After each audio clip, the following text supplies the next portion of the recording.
Selamat berjumpa kembali dalam pembahasan topik makroekonomi kita.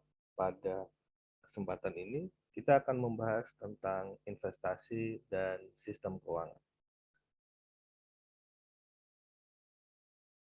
Dalam pertemuan ini, kita memiliki beberapa target, setidaknya ada 3 target yang akan kita coba perdalam dalam pertemuan pada kali ini, yaitu kita akan membahas tentang teori yang menjelaskan tipe-tipe investasi, teori yang terkait dengan tipe-tipe investasi, dan hal yang paling penting adalah apa yang menjadi dasar investasi memiliki hubungan negatif dengan suku bunga, serta kita akan sedikit mendalami variabel-variabel yang menggeser fungsi investasi dan mengapa investasi naik pada periode boom dan turun saat resesi.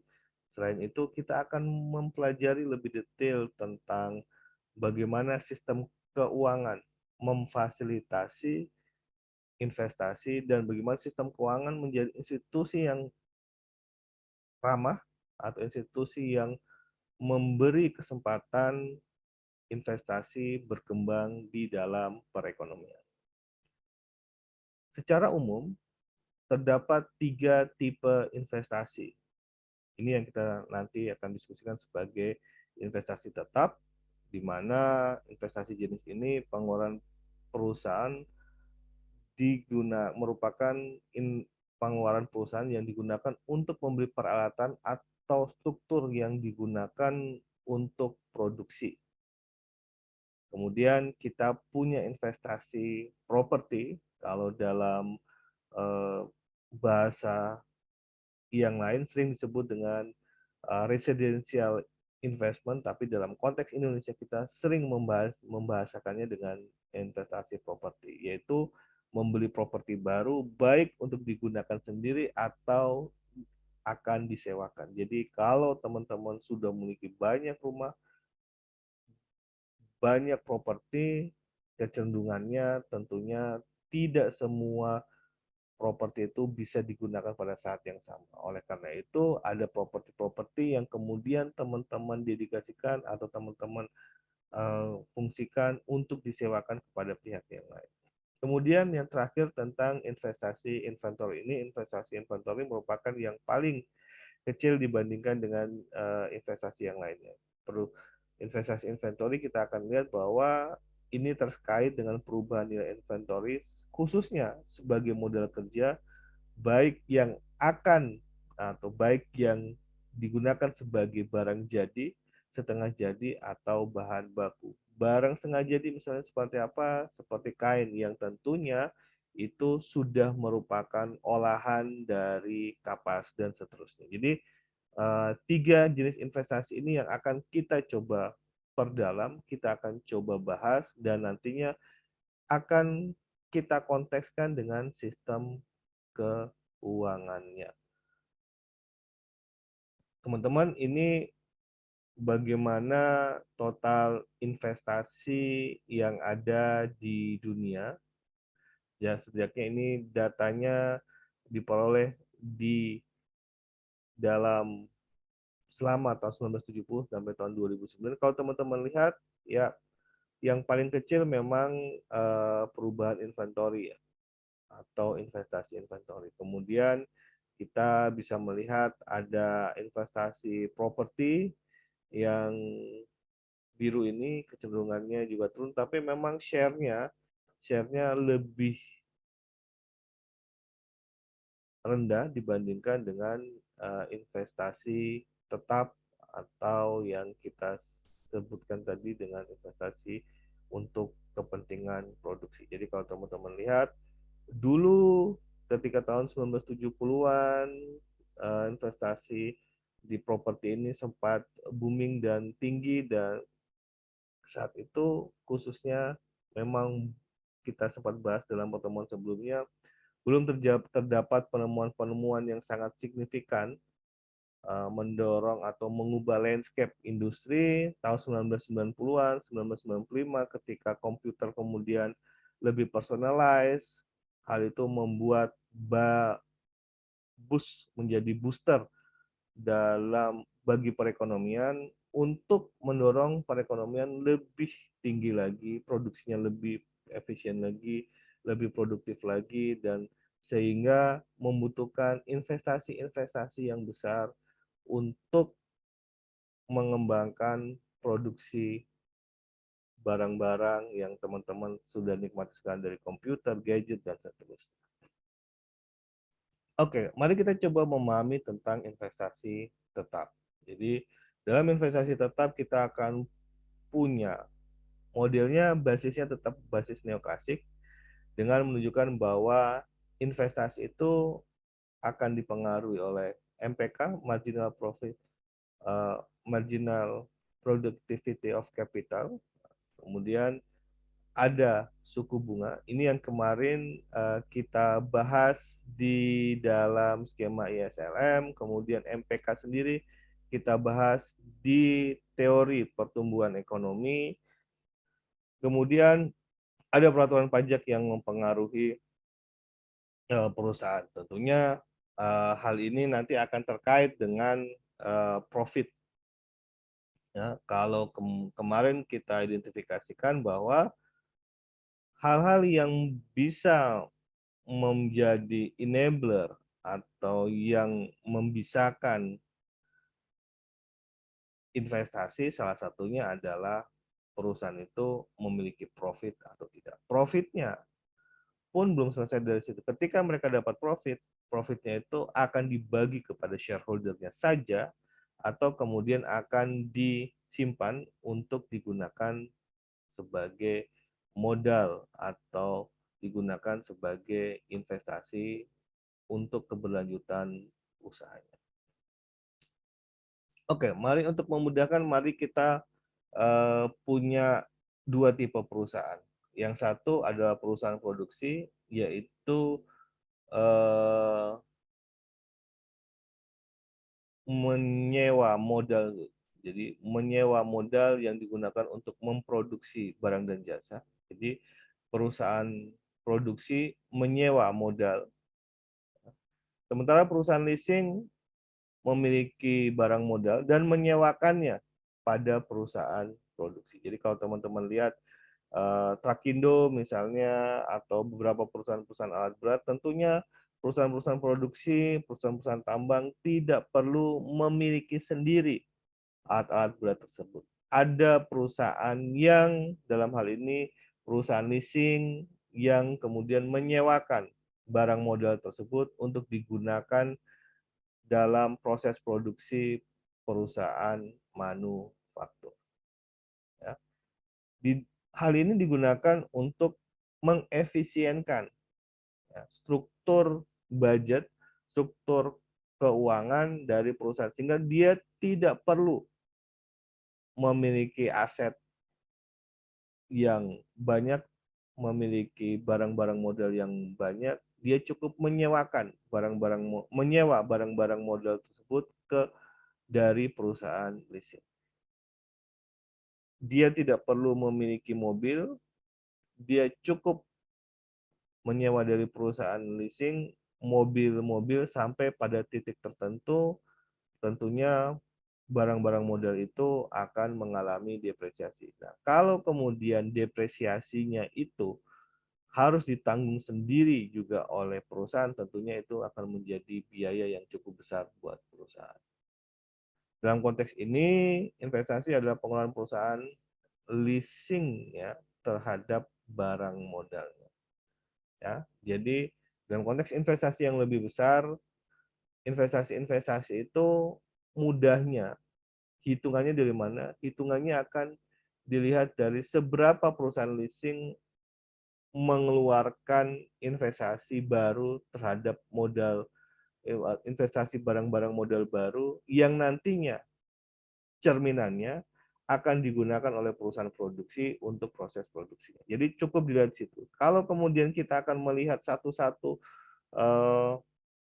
laporan keuangannya, kemudian kita lihat asetnya nambah atau tidak, saya pernah melakukan itu dan itu cukup takes time dan bisa jadi di beberapa perusahaan Indonesia masih menggunakan teknik-teknik seperti itu, di mana akuisisi dari barang modal itu dilakukan sendiri oleh perusahaan.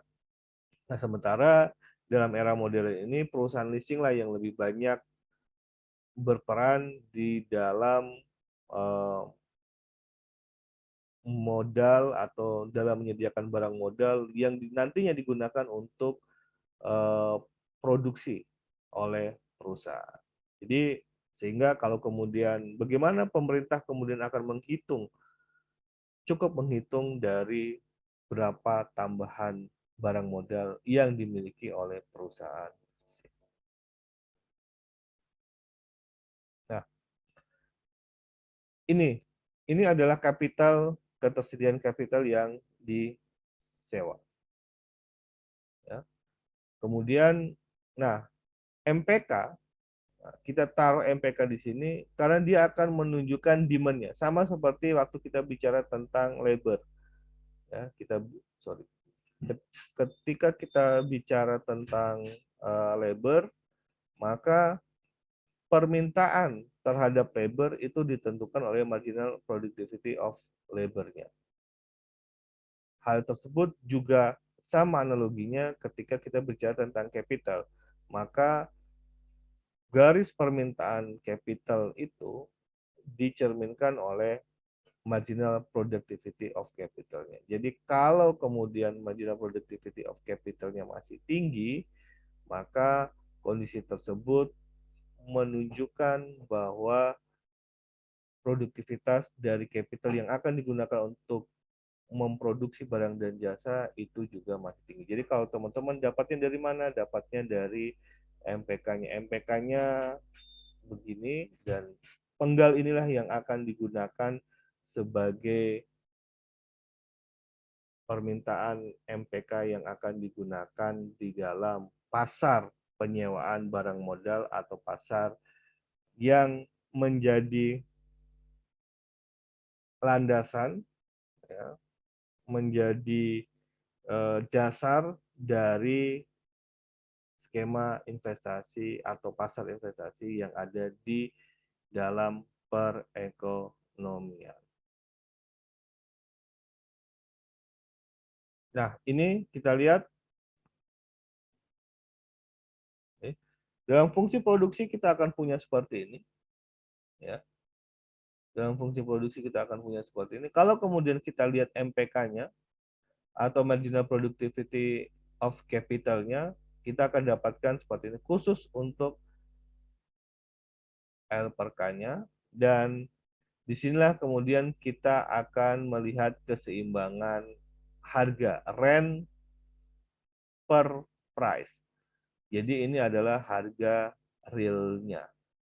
Harga real dari rent capital.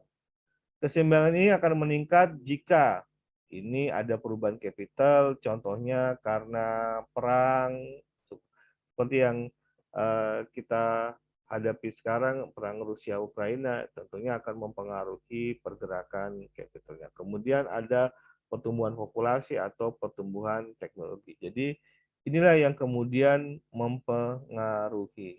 Hubungannya gimana? Kalau ini positif, ini hubungannya negatif.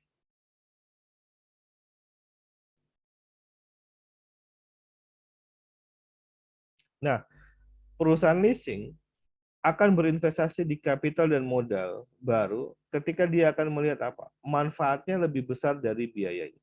Manfaatnya diperoleh dari apa? Manfaatnya diperoleh dari perusahaan leasing menyewakan kapitalnya kepada perusahaan produksi lewat ini tadi, harga rent per price-nya atau sewa realnya.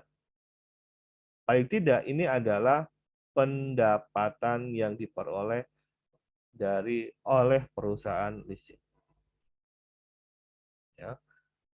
Nah, kemudian cost of capital-nya apa? Ini yang kita sebut dengan cost of capital-nya. Biaya bunga. Ya. Ini menggambarkan opportunity cost dari perusahaan leasing. Dia mau invest atau dia mau alihkan ke investasi lainnya yang tidak perlu memerlukan investasi. Nah, disinilah akan menunjukkan biaya dari harga modal nominalnya. Kemudian kita punya biaya depresiasi. Ini juga merupakan komponen dari biaya modal yang mempengaruhi keputusan untuk melakukan investasi. Selanjutnya, kita akan punya capital loss atau capital gain. Jadi, meskipun kita punya barang-barang modal, tapi kalau kita tidak tahu tren teknologinya, kita bisa jadi akan membeli barang modal yang mahal meskipun teknologinya itu relatively sudah usang.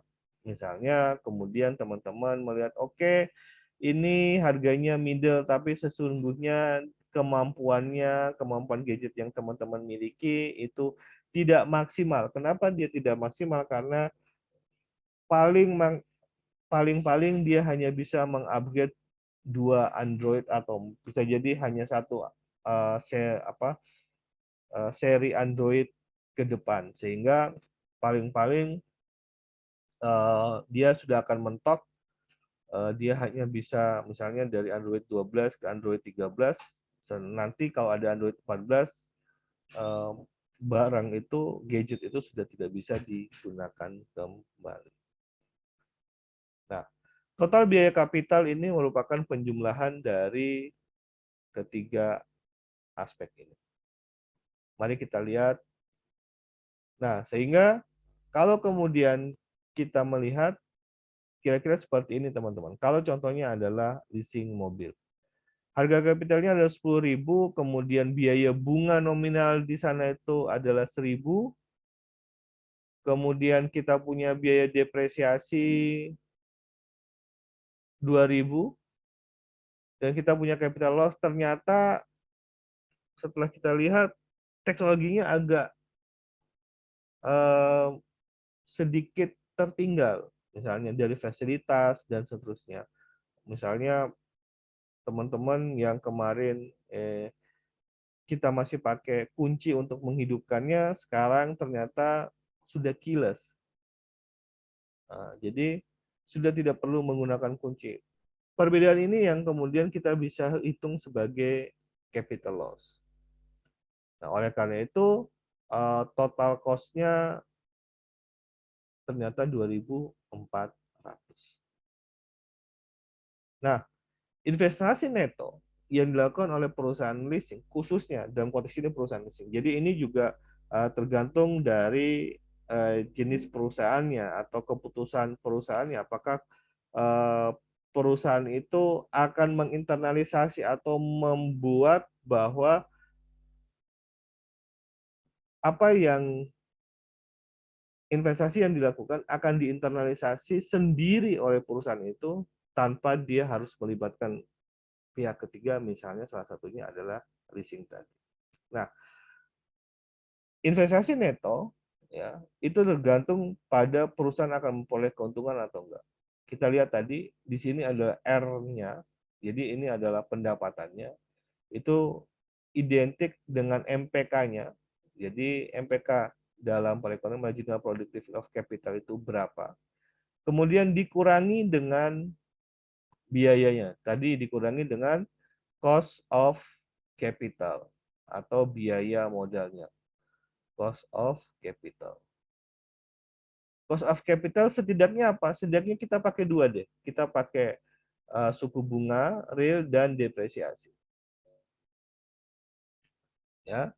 Sehingga kalau kemudian kita profitnya itu besar, profitnya itu lebih dari nol, maka kenaikan kapital itu akan membuat profitable. Ya, profitable buat semua. Bagi perusahaan leasingnya saja itu sudah profitable. Apalagi bagi perusahaan sendiri kalau kemudian dia menginternalisasi capital tadi tanpa dia harus melibatkan leasing. Sehingga apa? Kalau kemudian sebuah perusahaan melihat, oke, kalau kita lihat perusahaan leasing itu terus menambah capitalnya di sektor misalnya untuk pembangunan infrastruktur, itu menunjukkan bahwa oke, berarti ada potensi profit yang didapatkan oleh perusahaan leasing di sana. Paling tidak suku bunganya, opportunity cost suku bunganya itu udah lewat, dan dia mampu mengelola selisih dengan depresiasi. Oleh karena itu juga memberi sinyal bagi perusahaan-perusahaan, oke, kayaknya kalau dari perusahaan leasing pun pasti perusahaan leasing akan punya maksimum capacity tertentu, di mana pasti dia hanya menyediakan stock of capital-nya 100 misalnya, dan ketika itu sudah occupied semua, sudah digunakan semua, maka tentunya kalau ada perusahaan baru ingin meminjam modal, barang modal dari perusahaan leasing, karena dia tidak mau mengadakannya sendiri, maka otomatis sudah terbatas atau sudah tidak tersedia lagi barang modalnya.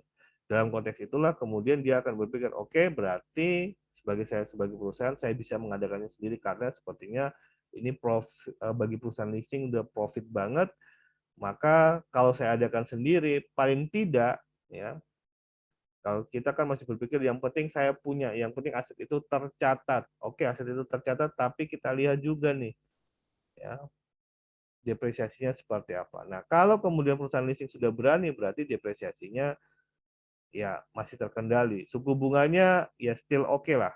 Nah, untuk kemudian kita akan gunakan dalam investasi kita. Oke? Jika tingkat profitnya kurang dari nol, maka kemudian perusahaan akan meningkatkan profit dengan mengurangi stok capitalnya. Jadi dia pasti akan fokus alih-alih dia akan menambah stok capital baru, barang modal baru, maka dia fokusnya profit dulu deh. Nah, sehingga saya akan menunda terlebih dahulu investasi barang modal saya. Ya, investasi neto dan investasi bruto. Kita ingat kemarin net investment itu adalah perubahan delta K. Nah, perubahan delta K faktornya ini, teman-teman. Jadi, selisih antara MPK dikurangi, ini adalah harga, rasio harganya. Kemudian ada faktor apa yang mempengaruhi adalah R-nya atau suku bunganya dan depresiasinya. Sehingga kita akan melihat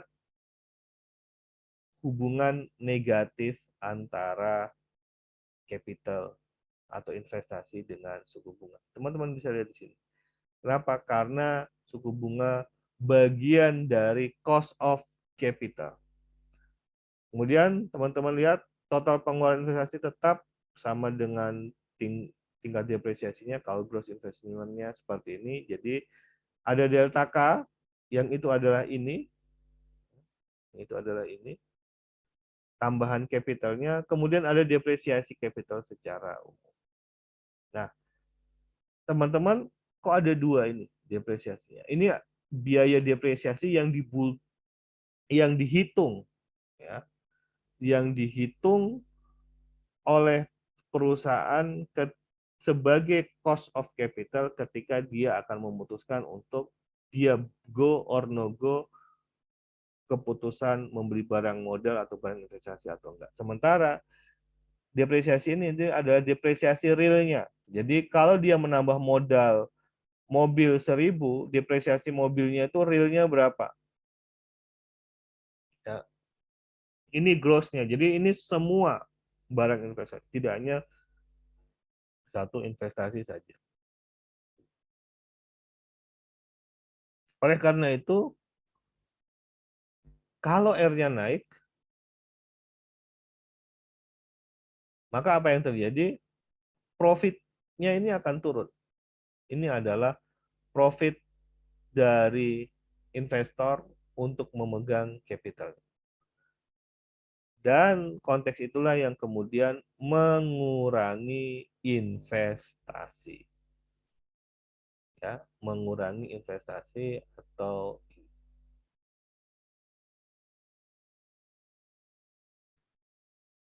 nah, itulah kenapa teman-teman kenaik fungsi investasi hubungannya dengan suku bunga itu adalah negatif. Nah, apa yang menyebabkan fungsi investasi itu bergeser? Ya. Kalau kemudian kita gunakan R dengan I, maka faktor-faktor lain tentunya akan menjadi trigger pergeseran kurva tersebut. Apa yang diinginkan? Kenaikan profitnya. Kalau profitnya naik, dia akan bergeser ke kanan. Ya. Kenaikan investasi pada setiap tingkat suku bunga, ya ini jadi akan mendorong atau penurunan harga ini. Kalau harganya menurun, dia otomatis akan naik. Ingat karena hubungannya negatif. Kalau dia naik, dia punya harga. Jadi kalau harga barang capital itu naik, ya, maka dia akan menurunkan investasi. Tapi kalau kemudian kita lihat bahwa tren inflasinya itu steady atau tren inflasinya itu stabil sehingga kenaikan barangnya itu manageable dan artinya apa? Ketika P-nya turun, ya, otomatis ketika harga investasi yang meningkat aja, ketika inflasi itu bisa dijaga stabil, maka PK per P ini akan turun. Ketika dia turun, maka dia akan mempengaruhi profit dari investor, ya, pemegang barang modal, dia akan turun, maka investasinya akan naik. Jadi ketika eh, harga barang investasi real itu turun, maka dia akan menyebabkan investasi akan naik. Kemudian bagaimana dengan pajak? Dua faktor yang mempengaruhi adalah pajak penghasilan dan pajak investasi. Jadi ada dua hal ini. Jadi ada pajak penghasilan perusahaan yang itu tentunya dia akan menurunkan profit. Jadi profit dari perusahaan itu akan menurun sehingga perusahaan kemudian tidak punya alokasi untuk menambah barang modalnya lagi.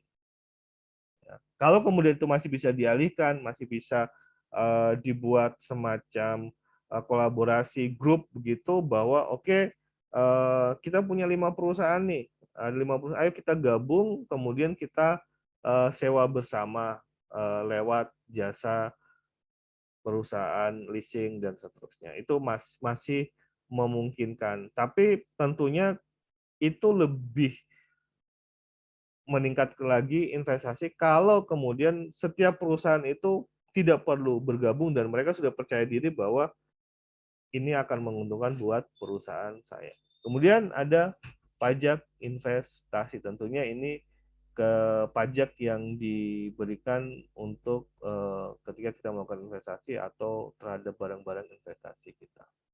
Nah, kita punya teori yang disebut dengan Tobin Skew Theory. Jadi ini menunjukkan ada market value dari install capitalnya, jadi berapa, dan dibandingkan dengan replacement cost-nya. Jadi dibandingkan dengan biaya penggantian dari install capital tersebut. Jadi kalau kemudian barang yang kita capital yang kita taruh di situ itu ternyata eh, lebih tinggi dibandingkan replacement cost-nya. Jadi kemudian kalau kita ganti, kita tarik, kemudian kita taruh barang modal baru itu biayanya lebih mahal, ya maka apa yang terjadi? Ini yang terjadi teori Tobin-Skew yang akan menjelaskan. Jadi ini nilai pasar dari saham perekonomian untuk stok modalnya. Ya, jadi ini dari apa? Karena teman-teman kalau perusahaan melakukan right issue atau menjual saham baru biasanya digunakan untuk modalnya. Kemudian kita akan lihat dia itu ada di industri apa nih. Nah, kalau kemudian dia beli peralatan-peralatan yang biaya aktual untuk mengganti barang modal yang dibelanjakan itu ternyata lebih rendah, ya maka perusahaan dalam konteks ini dia mempunyai Q yang lebih tinggi. Maka apa yang dia lakukan adalah dia akan membeli lebih banyak modalnya. Tapi kalau replacement cost-nya itu tinggi banget, artinya Q-nya itu lebih dari kurang dari satu, atau di sini penyebutnya itu lebih tinggi dibandingkan pembilangnya, maka itu akan sangat costly buat perusahaan, ya, kalau dia akan mengganti. Jadi itu sangat berisiko buat perusahaan, ya. Akibatnya perusahaan tidak akan mengganti barang modalnya. Oke, jadi ini disebut dengan Tobin-Skew teorinya. Oke, nilai pasar bergantung pada ekspektasi keuntungan dan keuntungan saat ini, ya. Jika MPK itu adalah biaya kapitalnya saja, jadi kita tadi kan biaya biaya kapitalnya itu,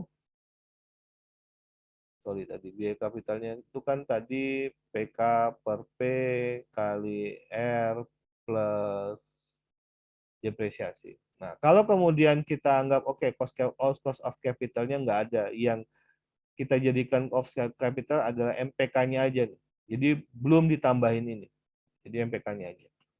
Maka kalau kemudian kita lihat, jika MPK tadi lebih besar daripada biaya kapitalnya, maka tingkat profitnya akan tinggi.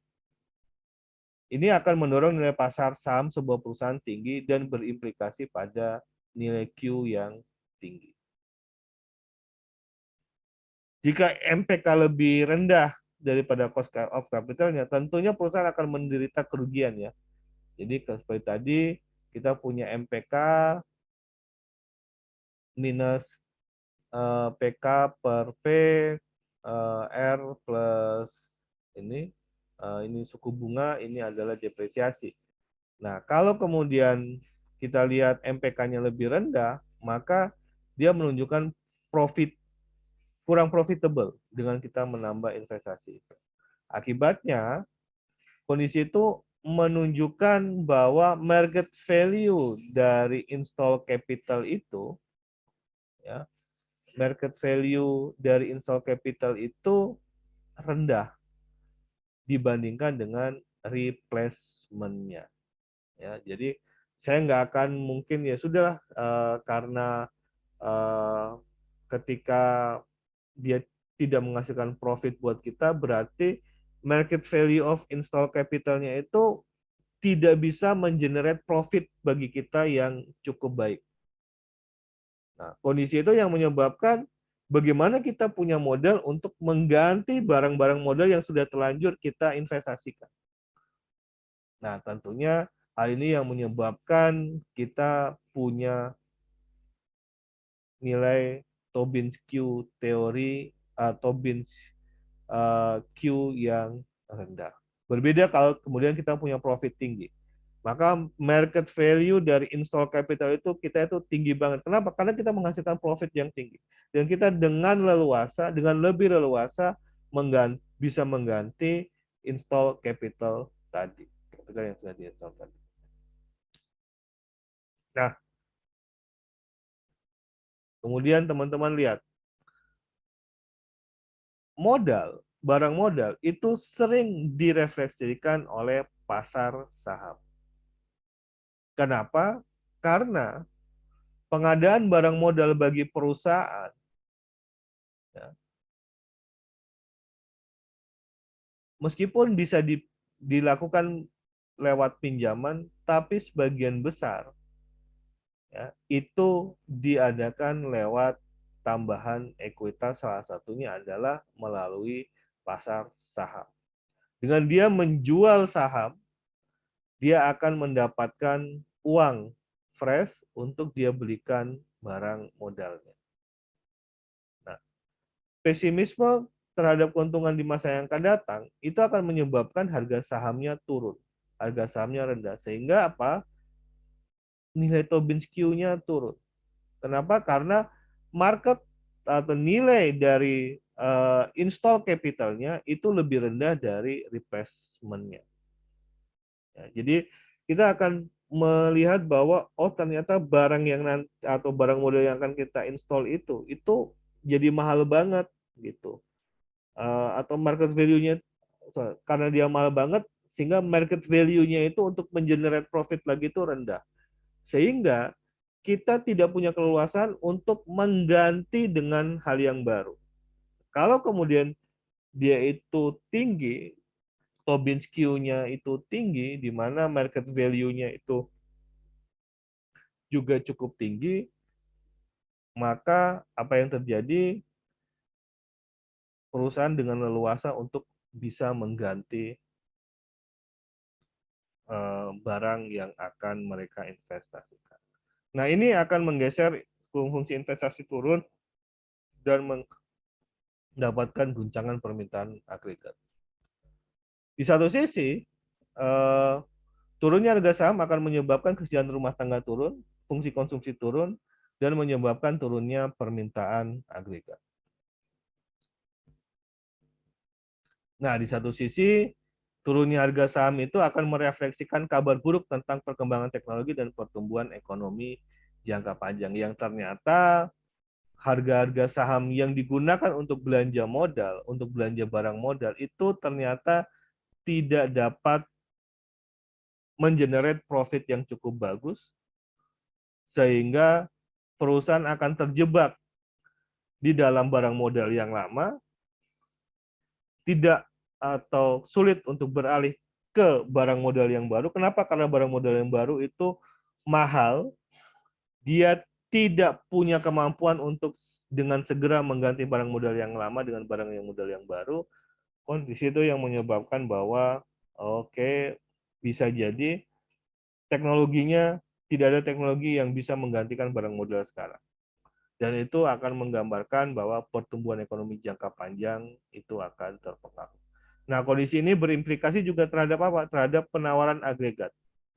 Ya, maka kita tidak akan segera dapat mencapai full employment karena tadi keterbatasan barang modal kita. Nah, ada teori tentang perspektif tentang saham tadi, selain tadi terkait dengan sisi investasinya, yaitu harga saham kita mengenal dengan namanya efficient market hypothesis. Jadi harga saham perusahaan itu menggambarkan valuasi perusahaan secara rasional dalam kondisi informasi saat ini. Kenapa? Karena harga saham itu bersifat informationally efficient. Jadi setiap harga saham akan menggambarkan tentang perusahaan itu sendiri. Itu yang kita sebut dengan efficient market hypothesis. Nah, kondisi ini ini berdampak terhadap apa? Terhadap situasi random walk. Ya. Karena dia itu efficient market hypothesis, ya, karena dia itu bersifat efficient market hypothesis, di mana sangat rentan atau sangat bergantung pada perusahaan perusahaan-perusahaan itu, dinamika dari perusahaan-perusahaan tersebut. Jadi ketika ada dinamika baru dalam satu perusahaan, maka kita tidak akan bisa memprediksi bagaimana pergerakannya. Karena bisa jadi karena ada pergantian CEO, maka atau tambahan teknologi baru, maka value perusahaan itu bisa tiba-tiba bisa berubah. Ini yang kemudian kita bisa sebut dengan random walk. Jadi kita tidak punya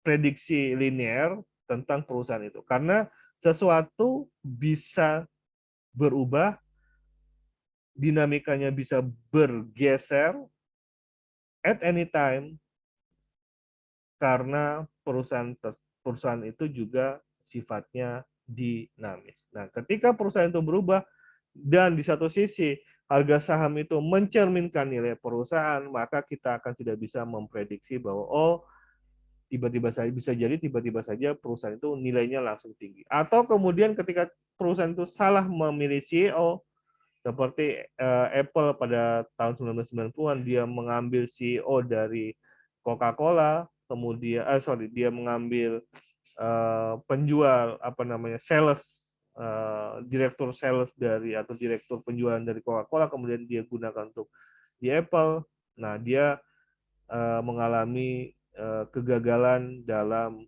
menjual Apple-nya. Dan itu berdampak terhadap apa? Berdampak terhadap nilai perusahaan. Jadi sesaat itulah juga perusahaan memiliki nilai yang lebih rendah dibandingkan sebelumnya. Nah, kemudian ada perspektif lagi tentang saham yang berbasis dari beauty contest atau kontes kecantikan ala Keynes yang diselenggarakan di koran misalnya. Jika kalau sekarang teman-teman bisa lihat lewat Twitter, lewat voting misalnya di Indonesian Idol dan seterusnya. Jadi Keynes menunjukkan bahwa harga saham merefleksikan pandangan orang dan tentang apa yang dipikirkan orang tentang harga saham tersebut. Ya, investor yang baik adalah yang mampu menebak psikologi masanya. Ya, inilah yang kemudian harga saham merefleksikan kondisi irasional yang menurut Keynes itu disebut dengan animal spirit. Oke, kedua pandangan itu menunjukkan bukti tentang teori efficient market hypothesis dan sifatnya yang random walk. Jadi baik beauty contest maupun efficient market hypothesis menunjukkan bahwa ternyata bisa terjadi perubahan persepsi, perubahan value, atau kita menganggap kita memvaluasi perusahaan tersebut dan itu sangat-sangat berpengaruh terhadap kondisi perusahaan dan bagaimana kita memandang perusahaan tersebut, apakah perusahaan tersebut still akan tetap profitable atau tidak. Oke, namun tidak semua pergerakan pasar saham merefleksikan informasi baru secara rasional. Seperti tadi, jadi selalu ada gap, ya, gap informasi terhadap harga saham. Oke, berikutnya kita bahas sedikit tentang informasi investasi properti. Jadi investasi properti bergantung pada harga relatif propertinya tadi. Kalau tadi kita punya PK per P untuk harga capital, kalau di properti itu ditentukan oleh PH atau home, house atau residensial atau properti. Ya, properti dalam hal ini asumsinya itu adalah rumah, residensial dan seterusnya yang ditentukan oleh penawaran dan permintaan pasar properti. Ya. Keseimbangan harga rumah menentukan investasi properti. Jadi keseimbangan ini menentukan investasi properti. Oke, kemudian ada pasar properti, ada penawaran properti ya. Jadi ini adalah arus flow of residential investment-nya. Jadi seberapa banyak kita punya duitnya, kemudian ini demand-nya. Oleh karena itu, bagaimana ketika investasi sektor properti merespon penurunan suku bunga? Ya, kalau kemudian itu terjadi penurunan suku bunga sama seperti tadi, ya. Kalau sebelumnya di investasi itu MPK PK per P ini R, hubungannya apa? Hubungannya negatif. Kalau teman-teman lihat di sini, kalau kita lihat permintaannya seperti apa? Kalau suku bunganya turun, ya, maka dia akan beralih ke investasi properti ini. Dan dia justru akan meningkatkan demand-nya. Sehingga apa? Dia akan menaikkan supply-nya. Berikutnya yang terakhir, kita bicara tentang investasi inventory. Ya, dia hanya 1% terhadap PDB. Dalam resesi tertentu, lebih dari setengah penurunan pengeluaran disebabkan penurunan investasi modal kerja. Jadi, kalau kemudian terjadi investasi atau penurunan investasi modal kerja, itu sebenarnya sudah menunjukkan bahwa ini terjadi tanda-tanda resesi. Kenapa? Ketika penjualan berfluktuasi, tapi banyak perusahaan mencari bahan baku yang murah dalam tingkat konsisten yang meningkat. Jadi, kenapa? Karena ada motif orang memegang inventory. Supaya apa? Untuk production smoothing. Sehingga kalau kemudian ketika dia memang bertujuan untuk production smoothing, tapi ternyata potensi penjualannya itu rendah, otomatis dia akan mengurangi biaya atau mengurangi inventory yang harus dipegangnya. Ini ketika penjualan lebih rendah dibandingkan dengan produksi, kecenderungannya kalau kita akan inventory kita akan meningkat. Sebaliknya, ketika penjualannya kita lebih tinggi daripada produksinya, kita akan menurunkan inventory-nya. Ya, ya, karena kenapa? Kita butuh inventory baru untuk meningkatkan penjualan tadi. Ya. Sehingga kalau kita lihat, oh, prospeknya ini ternyata penjualannya ini nggak meningkat banget. Ya. Akibatnya apa? Ya, akibatnya kita akan menurunkan inventory kita. Tapi kalau kondisi normal dan penjualan kita ternyata lebih rendah dibandingkan kapasitas produksi kita, inventory-nya meningkat. Oke, inventory sebagai faktor produksi ya merupakan memungkinkan beberapa perusahaan untuk beroperasi lebih efisien. Jadi misalnya kita butuh spare part ketika mesin rusak sehingga kita butuh inventory tambahan, kita butuh cadangannya.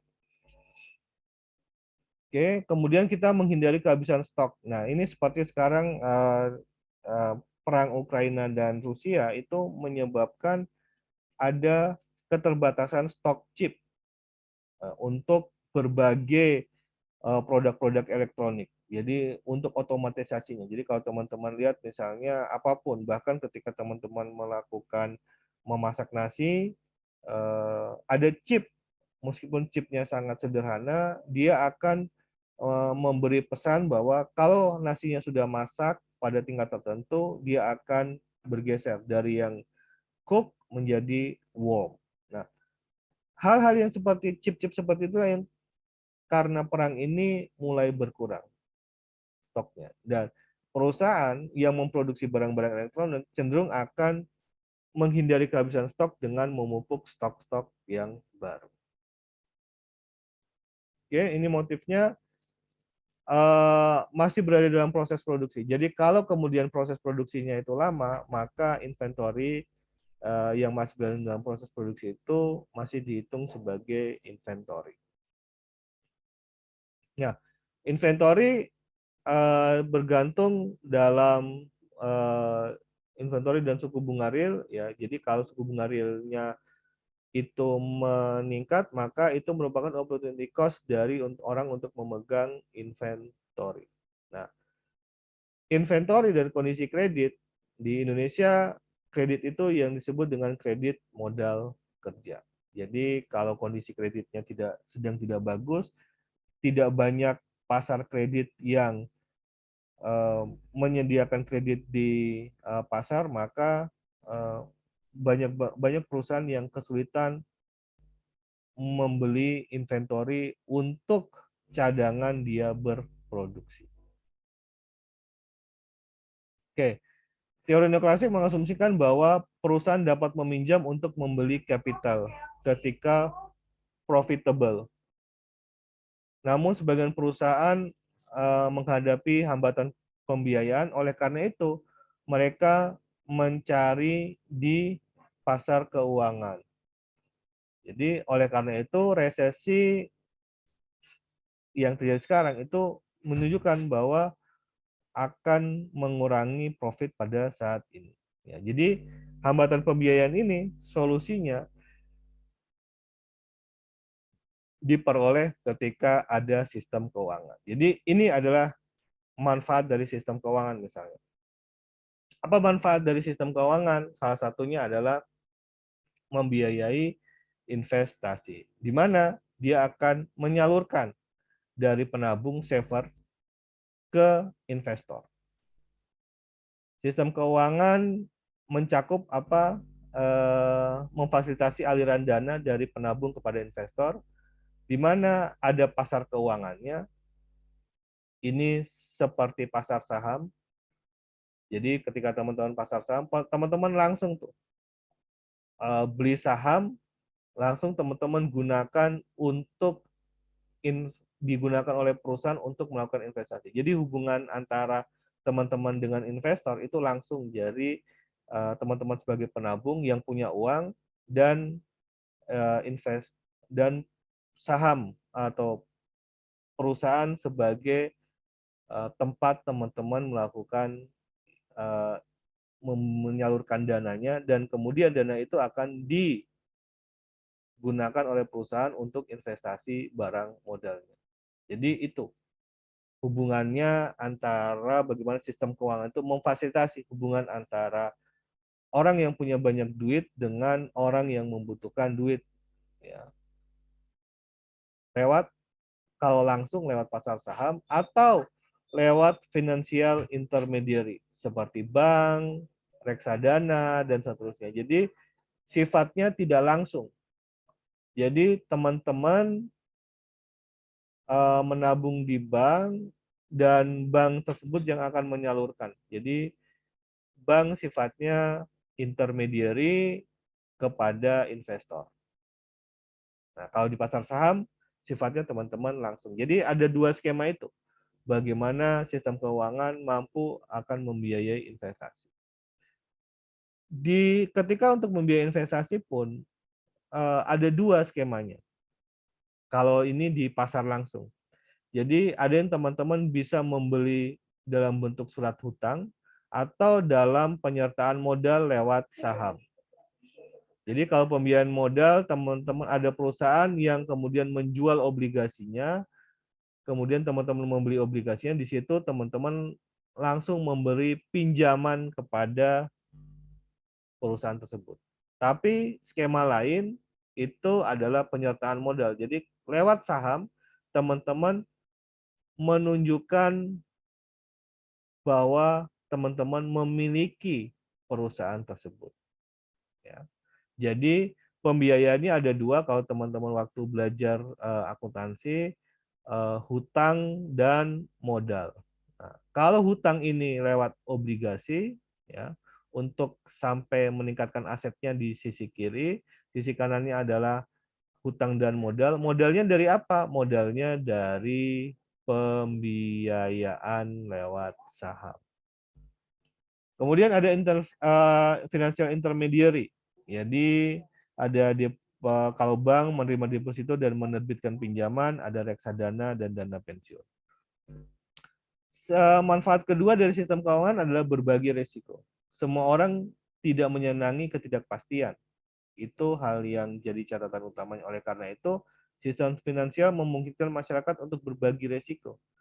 Investor dapat men-share risikonya, membagi risikonya, proyek bersama penabung dan menyediakan dana jika proyek tersebut gagal.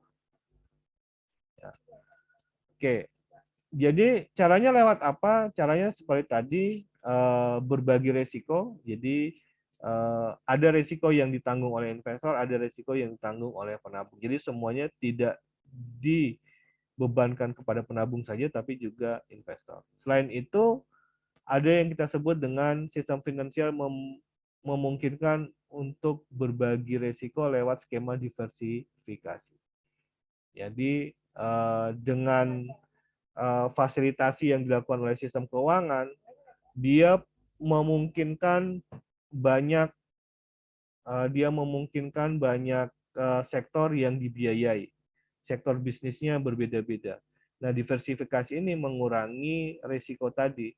Risiko bahwa kita hanya akan menanamkan modal di satu sektor saja. Itu yang kita sebut dengan idiosyncratic risk.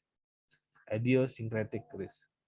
Kemudian, tapi diversifikasi itu tidak dapat mengurangi risiko sistematis yang sifatnya makro. Ini seperti yang disebabkan oleh krisis negara dan seterusnya. Kemudian sektor keuangan mengatasi informasi yang asimetris, baik informasi adverse selection maupun moral hazard. Adverse selection sifatnya yaitu individu itu menyembunyikan informasi jelek, ya, menyembunyikan informasi jelek yang memungkinkan dapat merugikan orang lain. Tapi di satu sisi kita sebagai penabung yang akan memberikan dana, kita tidak memiliki pengetahuan tersebut. Nah, jadi itu yang sering ada adverse selection di dalam investasi-investasi bodong misalnya. Jadi ternyata kita tidak tahu maksud orang itu menawarkan investasi kepada kita. Ya. Padahal dia punya sifat tersembunyi, dia menyembunyikan maksud tersembunyi yang kita tidak tahu, dan maksud tersembunyi tersebut rata-rata merugikan orang lain. Itu yang kita sebut dengan adverse selection. Kemudian asymmetric informasi berikutnya itu adalah moral hazard. Ya, muncul dari pengetahuan yang tersembunyi terhadap sifat individu. Jadi ketika orang itu tidak dimonitor dengan baik. Nah, sehingga orang itu akan memiliki kesempatan untuk bertindak tidak jujur atau tidak pantas. Jadi skemanya bahwa orang itu baik ketika dimonitor. Jadi kalau teman-teman lihat ke dulu di zaman tanam paksa, Van de Venter menyebutkan bahwa rata-rata di Indonesia itu baik, tapi selama dimandori. Oleh karena itu, banyak skema eh, perkebunan di Indonesia waktu itu menggunakan mandor. Kenapa? Karena katanya ada moral hazard. Ya, jadi eh, kalau tidak dimonitor, maka cenderungannya dia akan bertindak tidak jujur. Nah, seperti misalnya wirausaha menginvestasikan kepada pihak lain, tapi kalau dia tidak dimonitor, dia cenderung akan menggunakan uang yang kita investasikan itu untuk kepentingannya sendiri. Tapi kalau kita monitor, itu dia akan melakukannya dengan baik. Itu bedanya moral hazard dan adverse selection. Kalau adverse selection memang itu yang kemudian kita sebut dengan lemon problem. Jadi ketika teman-teman menjual ada penjual jeruk, penjual lemon, penjual buah, dia sudah tahu sebenarnya bahwa jeruknya ini busuk, tapi dia tetap jual ke kita. Nah, itu adalah adverse selection. Tapi kalau moral hazard, pada dasarnya dia itu baik, tapi karena kita tidak mengawasi, ya menyebabkan dia itu lengah, dia itu tergoda untuk bertindak tidak jujur atau tidak appropriate. Nah, itu bedanya moral hazard dan adverse selection. Nah, bank mengatasi adverse selection dengan melakukan screening terhadap peminjam yang mungkin tidak mungkin dideteksi langsung oleh penabung. Nah, ini manfaatnya kita menggunakan sistem finansial itu karena bank melakukan adverse selection dan bank mengatasi moral hazard dengan membatasi pinjaman yang disetujui atau memantau peminjamnya. Nah, itu yang dilakukan oleh bank sehingga tidak mungkin tanpa sistem keuangan kita melakukannya sendiri. Kita menghadapi adverse selection sendiri. Kita beli jeruk aja kadang-kadang salah, apalagi kita mau kasih pinjamannya. Oleh karena itu, sektor keuangan atau sistem keuangan memfasilitasi hal tersebut. Nah, yang terakhir, sistem keuangan menjaga pertumbuhan ekonomi. Ya, perusahaan investasi akan menguntungkan dan sistem finansial akan membantu menyalurkan proyek dengan ekspektasi tingkat pengembalian yang tinggi. Jadi ini dengan adanya pemerintah itu memfasilitasi fungsi ini dengan pemerintah menyediakan kualitas legalitas yang baik. Misalnya kemudian ketika ada fraud atau moral hazard seperti yang terjadi di asuransi Jiwasraya, ya. Nah itu kondisinya pada awal-awal dia berhasil, tapi karena dananya makin banyak, yang mengawasi juga makin kewalahan, akhirnya terjadi moral hazard digunakan untuk dirinya sendiri. Kemudian pertumbuhan ekonomi mendorong masyarakat untuk mengungkapkan transparansi guna mengurangi adverse selection. Jadi transparansi itu digunakan untuk kita mengurangi adverse selection. Jadi kalau hal-hal yang jelek tersebut bisa terdeteksi lebih awal dan itu pemerintah memfasilitasi hal tersebut. Oke, demikian pertemuan kita pada kesempatan ini. tentang investasi dan sektor keuangan, bagaimana sektor keuangan menjadi semacam eh, enabler bagi eh, investasi yang baik. Demikian, terima kasih. Selamat selalu sehat selalu. Salam sehat selalu buat teman-teman. Sukses selalu. Terima kasih. Wassalamualaikum warahmatullahi wabarakatuh.